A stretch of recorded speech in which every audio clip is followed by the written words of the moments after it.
wa ta'ala menyebutkan dalam surah Al-Baqarah, tepatnya ayat 30, 31, 32, 33 dan seterusnya. Allah mengatakan, wa idh qala rabbuka lil malaikati inni ja'ilun fil ardi khalifah. Dan ingatlah ketika Tuhanmu berfirman kepada para malaikat, aku hendak menjadikan khalifah. Khalifah itu bukan pemimpin, tetapi makhluk yang bergenerasi, itu namanya khalifah. Jadi makhluk yang akan terus lahir, maka disebut khalifah. Yakhlufu ba'duhu ba'dha. Jadi makhluk yang bergenerasi itu disebut khalifah. Dan Adam bergenerasi sampai generasi kita ini. Maka di bumi mereka berkata, apakah engkau hendak menjadikan orang-orang merusak? Qalu ataj'alu fiha man yufsidu fiha wa yasfikud dima. Ya Rabb, apakah engkau hendak menjadikan ciptaanmu itu orang yang merusak dan menumpahkan darah di sana, maksudnya di bumi? Wa nahnu nusabbihu bihamdika wa nuqaddisu lak. Sementara kami, kata malaikat, makhluk yang senantiasa bertasbih, memujimu, membersihkan namamu. Maka Allah mengatakan, qala inni a'lamu ma la ta'lamun. Maka Allah berfirman, saya lebih tahu apa yang kalian tidak tahu. Ma'asyiral muslimin yang dimuliakan Allah Subhanahu wa taala, Al-Imam Ibnu Katsir menyebutkan dalam kitabnya Bidayah wan Nihayah. Al-Imam Ibnu Katsir rahimahullahu taala menyebutkan dalam kitabnya Bidayah wan Nihayah sebuah riwayat dari Abi Musa Al-Asy'ari radhiyallahu an. Innallaha khalaqa Adam min qabdatin qabadaha min jami'il ardi. Faja'a banu Adam ala qadril ardi. Faja'a minhumul abyad wal ahmar wal aswad wa baina dhalik wal khabith wat tayyib was sahl wal hazn wa baina dhalik. Sesungguhnya Allah Subhanahu wa taala ketika menciptakan Adam min qabdatin, dari cidukan tanah, di mana Allah Subhanahu wa taala ketika menciptakan Adam ini dari beragam macam warna tanah. Ada tanah yang berwarna putih, ada tanah yang berwarna merah, ada tanah yang berwarna hitam, dalam riwayat ada tanah yang berwarna kuning, dan ada yang bercampur di antara warna-warna ini. Dari sinilah kata para ulama, maka perbedaan warna-warna dari keturunan Adam alaihi salatu wassalam, karena memang bahan baku Nabi Adam sendiri dari berbagai macam warna. Jadi kalau yang kulit hitam, ya dari tanah hitam. Kalau kulit putih, tanahnya putih. Kalau kulitnya kuning, tanahnya kuning. Kalau kemudian belang-belang, ya mungkin campuran, kan begitu ya. Artinya bahwa Allah Subhanahu wa taala menciptakan dari berbagai macam warna tanah, dan itulah menjadi keturunan Banu Adam. Kemudian di antara tanah yang diambil untuk menciptakan Adam itu ada yang al-khabith, ada jelek tanahnya. Wat tayyib, ada tanah yang baik. Was sahlu, ada yang mudah diambil. Wal haznu, ada yang susah. Dan ada yang bercampur semuanya. Dari sini pula kemudian di antara turunan Adam ada yang jahat, ada yang baik, ada yang keras kepala, ada yang muda, ada yang lembut, begitu kan. Jadi semua ini prosesnya kembali kepada proses ketika Allah menciptakan Adam alaihi salatu wassalam. Ma'asyiral muslimin yang dimuliakan Allah Subhanahu wa taala, di antara kisah pengambilan tanah itu, Allah Subhanahu wa taala pertama kali mengutus malaikat Jibril. Jadi Allah itu utus malaikat Jibril untuk mengambil tanah yang ada di bumi. Tapi bumi menolaknya dan berlindung kepada Allah Subhanahu wa taala dari Jibril agar dia jangan sampai mengambil tanahnya. Akhirnya Jibril pun tidak bisa dan kembali kepada Allah. Kemudian Allah Subhanahu wa taala mengutus Mikail. Sama bumi pun berlindung kepada Allah dari Mikail dan tidak diizinkan untuk mengambil tanahnya. Akhirnya Allah Subhanahu wa taala mengutus malakul maut, malaikat kematian. Ketika kemudian bumi berlindung kepada Allah Subhanahu wa taala, maka malaikat maut pun mengatakan, wa ana a'udzu billahi an arji. Sebagaimana engkau berlindung kepada Allah agar aku tidak mengambil tanahmu, maka aku pun berlindung kepada Allah, aku tidak akan kembali kepada Allah sampai ku ambil tanahmu. Akhirnya berhasillah malaikat maut mengambil berbagai macam tanah yang disebutkan di atas, kemudian diangkat ke langit. Dari tanah ini kemudian akhirnya Allah Subhanahu wa taala menciptakan dengan kedua tangannya. Ada hikmah kenapa Allah Subhanahu wa taala menciptakan dengan kedua tangannya, dan kedua tangan Allah kanan. Kedua tangan Allah itu kanan, tidak ada kiri dan kanan. Lain dengan makhluk. Kalau makhluk ada tangan kanan, ada tangan kiri. Dan ketika kita sebut bahwa Allah memiliki tangan, tentu yaliku bijalalihi, yang sesuai dengan keagungannya. Laisa kamislihi syai'un wa huwas samiul basir. Allah tidak sama dengan makhluknya, karena dia zat yang maha mendengar lagi maha melihat. Dan kita harus menetapkan bahwa Allah punya tangan. Jangan mentakwil seperti sebagian kelompok yang mentakwil sifat-sifat Allah dengan mengatakan bahwa kalau Allah punya tangan berarti Allah sama dengan makhluknya, sehingga kita harus mentakwil tangan dengan kekuasaan. Hakikatnya orang yang mentakwil, ikhwan, dia telah mentasybih, dia telah menyerupakan. Ketika mereka mentakwil makna, sebelumnya kan dia serupakan Allah dengan makhluknya. Dia bayangkan dulu, nih Allah kalau punya tangan sama dengan makhluk, berarti dia membayangkan dulu Allah sama dengan makhluk. Baru kemudian mereka takwil, maknanya ditakwil. Intinya bahwa Adam diciptakan dengan kedua tangan Allah, dan kedua tangan Allah kanan. Dan ini ada hikmah kenapa Allah ciptakan Adam dengan tangannya, supaya iblis tidak bisa sombong di hadapan Adam. Karena iblis tidak diciptakan dengan tangan Allah. Iblis itu diciptakan dari ujung nyala api. Ma'asyiral muslimin yang dimuliakan Allah Subhanahu wa taala, maka kemudian ketika Allah Subhanahu wa taala menciptakan Adam, Allah mulai membentuk Adam alaihi salatu wassalam dengan sebaik-baik bentuk yang tidak sama dengan makhluk yang lainnya. Makanya Allah Subhanahu wa taala mengatakan, laqad khalaqnal insana fi ahsani taqwim.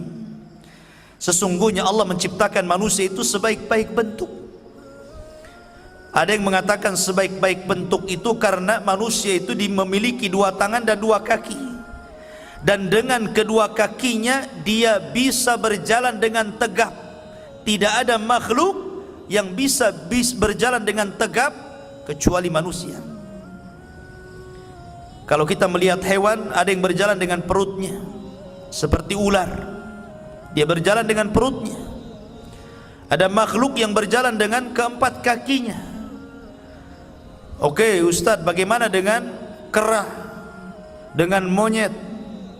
Sama, monyet pun kalau lagi lari pakai empat juga, kecuali monyet yang terlatih disuruh jalan sebentar saja, ujung-ujungnya kalau lari pakai tangan juga. Ada yang mengatakan fi ahsani taqwim itu sebaik-baik bentuk karena manusia itu walaupun dengan kedua kaki bisa tegap dia. Ada yang mengatakan fi ahsani taqwim itu karena hanya manusia yang paling lengkap ciptaannya dibandingkan seluruh makhluk-makhluk yang Allah ciptakan. Lah ketika Allah Subhanahu wa taala mulai menciptakan Adam alaihi salatu wassalam, dibentuknya sedemikian rupa, maka Allah Subhanahu wa taala membiarkan Adam yang belum ada ruhnya itu. Ada yang mengatakan selama 40 tahun dibiarkan, artinya sampai betul-betul mengering.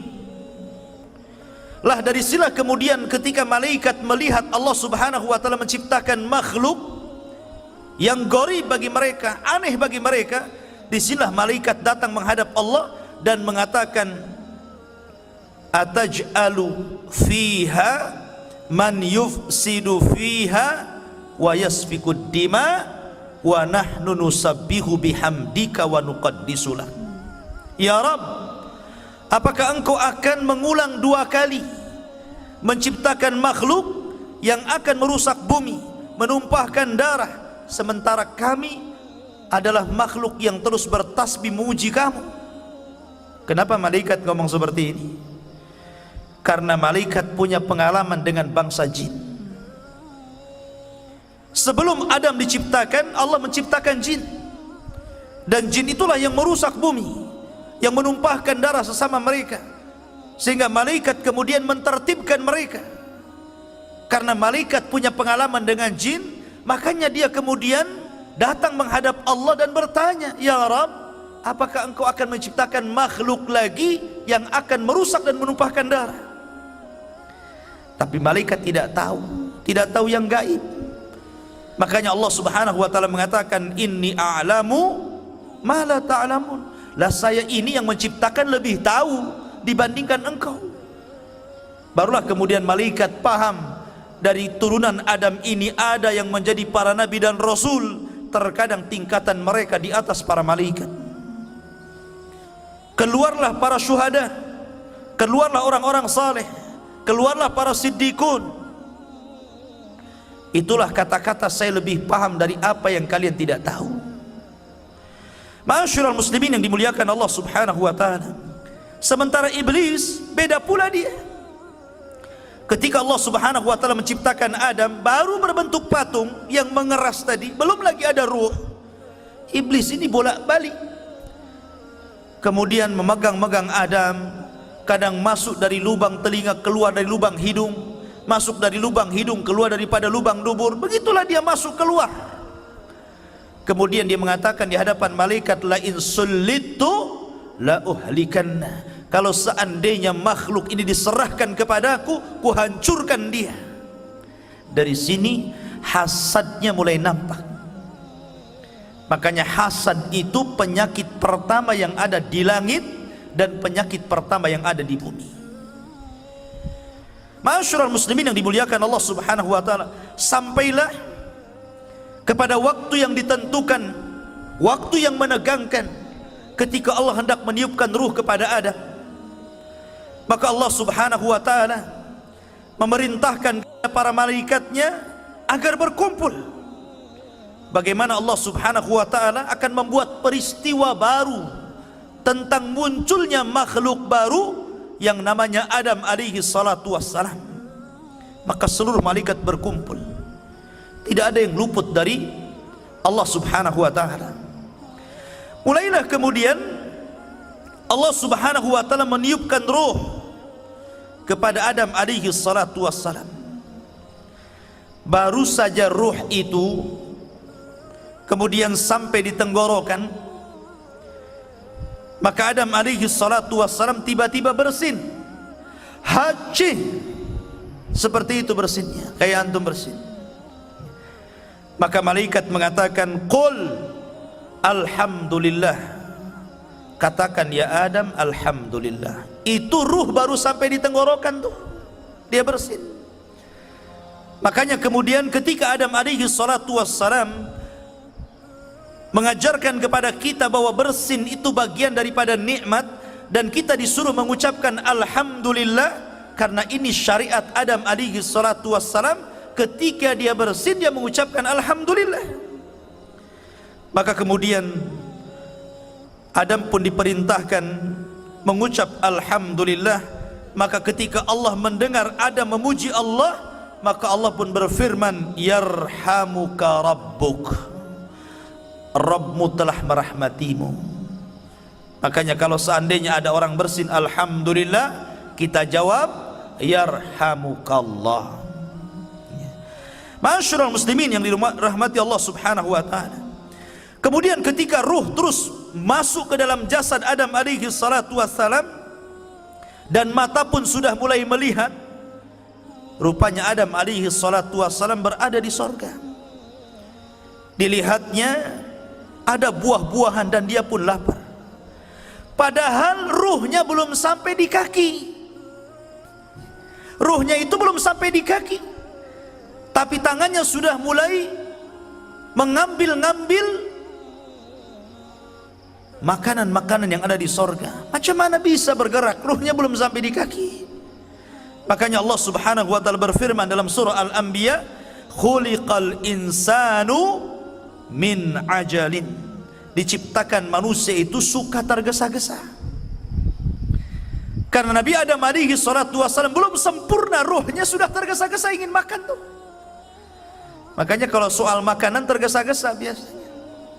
Dan Nabi Adam alaihi salatu wassalam sudah mencontohkan bagaimana tergesa-gesanya Adam ketika melihat makanan yang ada di sorga.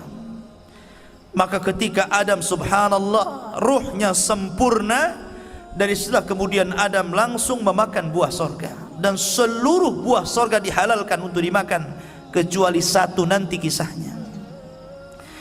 Maka ketika Adam alaihi salatu wassalam sempurna menjadi manusia birruhi wal jasad, ada ruh ada jasadnya, disitulah Allah subhanahu wa ta'ala memerintahkan malaikat untuk sujud kepada Adam. Maka Allah subhanahu wa ta'ala menggambarkan bagaimana malaikat ini tunduk patuh akan perintah Allah dan menghormat kepada Adam. Allah mengatakan fasajadal malaikatu kulluhum ajma'un. Seluruh malaikat, bayangkan, tidak ada satupun malaikat yang luput. Seluruh malaikat sujud kepada Adam. Rupanya dari seluruh malaikat ini ada satu makhluk, dia berdiri saja, dia tidak mau sujud, bahkan dia cenderung sombong. Kemudian makhluk ini ditanya oleh Allah subhanahu wa ta'ala, lima, kenapa engkau tidak sujud? Lima khalaqtu biyadai, terhadap makhluk yang aku ciptakan dengan kedua tanganku. Maka mulailah kemudian makhluk ini berargumen di hadapan Allah. Dia mengatakan, ya Rabb, ana khairun minhu, khalaqtani min nar wa khalaqtahu min tin. Rabb, saya kan lebih baik daripada dia. Aku diciptakan dari api, sementara dia dari tanah. Lihat, ini kias yang batil, kias iblis, kias yang batil. Bagaimana mungkin kemudian dia mengatakan bahwa api lebih baik daripada tanah? Dari mana dia tahu bahwa api lebih baik daripada tanah? Justru kita katakan tanah lebih baik daripada api. Apalagi Adam alaihi salatu wassalam itu diciptakan lewat kedua tangan Allah, dan ini kemuliaan bagi Adam alaihi salatu wassalam. Dan hanya beberapa makhluk yang diciptakan langsung dengan tangan Allah saja. Pertama Adam alaihi salatu wassalam. Yang kedua apa? Yang kedua papan Taurat. Papan Taurat yang ditulis oleh Allah sendiri. Jadi satu-satunya kitab yang diturunkan dari langit yang ditulis langsung oleh tangan Allah hanyalah Taurat. Taurat, ya. Ma'asyiral muslimin, dan juga yang kedua Adam. Adam diciptakan dengan kedua tangan Allah subhanahu wa ta'ala. Maka dari sini menunjukkan bahwa Adam jauh lebih mulia dibandingkan iblis. Dari situlah kemudian Allah subhanahu wa ta'ala marah kepada iblis, subhanallah. Inilah maksiat pertama yang ada di langit, yang dilakukan oleh iblis kepada Allah subhanahu wa ta'ala, menolak perintah Allah subhanahu wa ta'ala. Maka dari sinilah kemudian Allah melaknat iblis, melaknat selaknat-laknatnya, marah semurka-murkanya. Makanya Allah subhanahu wa ta'ala mengatakan, fakhruj minha fa innaka rajim. Hai iblis, keluar kau dari sorga, engkau kukutuk. Akhirnya kemudian iblis pun dikeluarkan dari sorga dan diusir ke dunia, dikembalikan kepada asal penciptaannya, jin. Karena jin itu memang tabiatnya jahat, maka Allah kembalikan iblis ke asal penciptaannya, jin. Walaupun ada khilaf apakah iblis ini bagian daripada malaikat apakah dari bagian daripada jin? Maka pendapat yang kuat kata Imam Ibnul Qayyim dan Syekhul Islam Ibnu Taimiyah bahwa iblis itu bagian daripada jin. Allah mengatakan kana minal jin fa fasaqa an amri rabbiha. Iblis itu bagian daripada jin yang melakukan kefasikan kepada perintah Rabbnya. Ma'asyiral muslimin yang dimuliakan Allah Subhanahu wa taala. Kemudian setelah iblis diusir, maka Adam pun berjalan di sorga sendirian. Ikhwah fidin, kalau seandainya Batam itu milik antum, tapi nggak ada orang, antum sendiri saja, antum jadi wali kotanya, gitu kan? Tapi nggak ada orang. Kira-kira antum nyaman gak hidup sendirian di Batam ini? Nggak akan nyaman. Dan itulah kemudian ketika Adam alaihi salatu wassalam tidak nyaman hidup sendirian, kemudian dia pun tertidur. Tiba-tiba selepas bangun di sampingnya ada perempuan. Dialah Hawa, diciptakan dari tulang rusuk yang paling bengkok dari tulang rusuk Adam alaihi salatu wassalam. Maka Allah Subhanahu wa taala ketika telah menciptakan Hawa, maka Allah pasangkan Hawa dengan Adam. Ketika itu Allah berfirman, uskun anta wa zaujukal jannah. Masuklah wahai Adam, ajak istrimu ke dalam sorga, hiduplah di situ, makanlah sesukamu, tetapi wala taqraba hadhihi syajarah. Yang penting kau jangan dekat-dekat pohon ini saja. Dari sini ikhwah fillah dimuliakan Allah Subhanahu wa taala, Allah ketika menciptakan pohon ini sebagai ujian dan ada hikmah di dalamnya. Adam ini ingat, dan Adam itu tahu bahwa pohon itu tidak boleh dimakan. Tapi Adam lupa. Adam lupa dengan perintah Allah agar jangan makan pohon itu. Akhirnya kemudian Adam pun memakan pohon itu. Kenapa Adam lupa? Ada sebuah hikmah. Karena Adam alaihi salatu wassalam atas kehendak Allah akan diturunkan ke bumi, tetapi harus ada sebabnya. Tidak mungkin langsung diturunkan ke bumi saja, kan begitu, harus ada sebabnya. Salah satu sebabnya Allah lupakan Adam akan perintah jangan mendekati pohon. Akhirnya dia pun mendekati pohon karena ada sebab lain, di mana iblis berhasil masuk ke dalam sorga. Dalam riwayat Israiliyat, iblis ini dia menunggang masuk ke dalam jalan darah ular.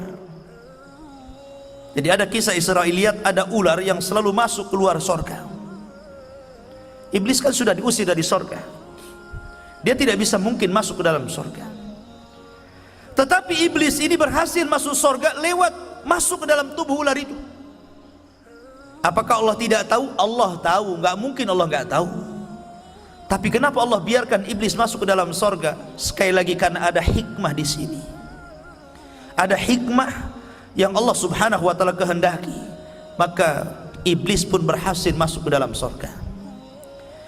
Maka kemudian dia pun menjelma sebagai manusia. Karena memang iblis itu bisa tasyakul, jin itu bisa berbentuk siapapun sesuai kehendaknya.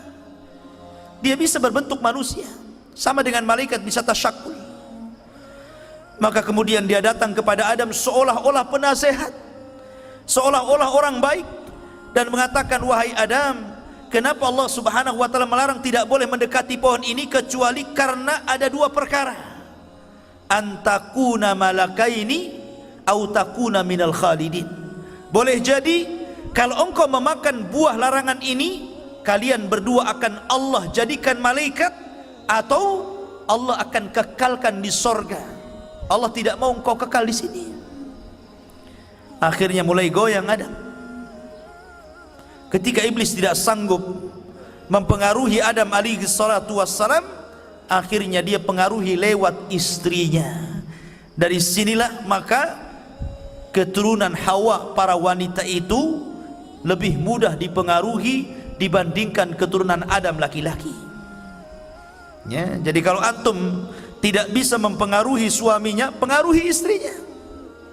Nanti istri-istrinya itu mempengaruhi suaminya. Itu paling mudah tuh. kompori saja istrinya, nanti suaminya terbakar.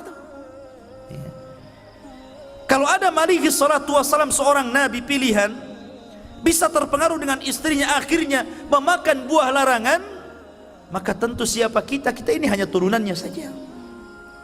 Ma'asyiral muslimin yang dimuliakan Allah subhanahu wa ta'ala. Kemudian juga Al-Imam Ibnu Katsir rahimahullahu ta'ala dalam kitab Bidayah wa Nihayah menjelaskan bahwa Adam ini memiliki perawakan yang tinggi, sittuna dzira'an, memiliki 60 hasta. Satu hasta itu setengah meter, berarti 60 hasta berarti 30 meter. Itu tingginya Nabi Adam. Masjid ini saja nggak sampai 30 meter, mungkin 2 kali masjid ini tingginya ya. Kemudian lebarnya 7 hasta, berarti lebarnya itu 3,5 meter, tingginya 30 meter. Kalau buat jubah itu kayak apa jubahnya itu ya. Makanya tentu sebagaimana makhluk di zaman itu besar-besar, tentu juga binatangnya juga besar-besar. Kalau ayam di zaman sekarang yang kecil, kemudian hidup di zaman Nabi Adam disangka semut, kecil kan begitu ya, mungkin diinjak nanti. Ya tentu kan besar-besar juga binatangnya di zaman itu. Tapi bukan berarti kemudian fosil-fosil yang ditemukan tentang adanya dinosaurus dan yang lainnya begitu kan, boleh jadi ya, boleh jadi tidak kan begitu. Kalau melihat postur Nabi Adam tinggi, ya mungkin binatangnya juga besar-besar kan begitu. Itu logika lah ya. Intinya bahwa Adam itu memiliki postur dan memiliki usia yang panjang. Tetapi ketika Allah takdirkan semakin ke sini, maka posturnya semakin pendek dan juga usianya semakin pendek. Dari sini Nabi SAW hanya membatasi umat Islam berkisar 60 sampai 70 tahun saja. Ma'asyiral muslimin yang dimuliakan Allah Subhanahu wa taala.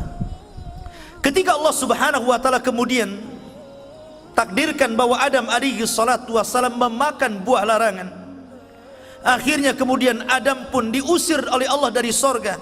Qul nahbitu minha jami'an, kami katakan keluar kalian semua, hei Adam, hei Hawa, keluar kalian dari sorga.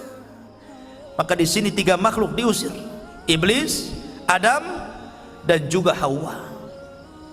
Mereka berjumpa di bumi. Ada yang mengatakan Adam diturunkan di India, sementara Hawa itu diturunkan di Mekah. Kemudian berjumpa di bukit Jabal Rahmah, bukan bengkongnya.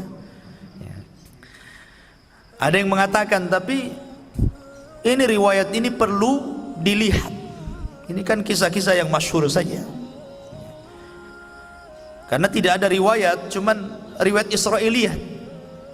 Ada yang mengatakan Adam juga meninggal di India, ada yang mengatakan di Mekah, ada yang mengatakan di Syam, Allahu a'lam. Ya. Yang jelas kita tidak menetapkan yang tidak ditetapkan, hanya menukil beberapa kisah Israiliyat. Artinya bahwa Adam alaihi salatu wassalam kemudian diturunkan ke bumi.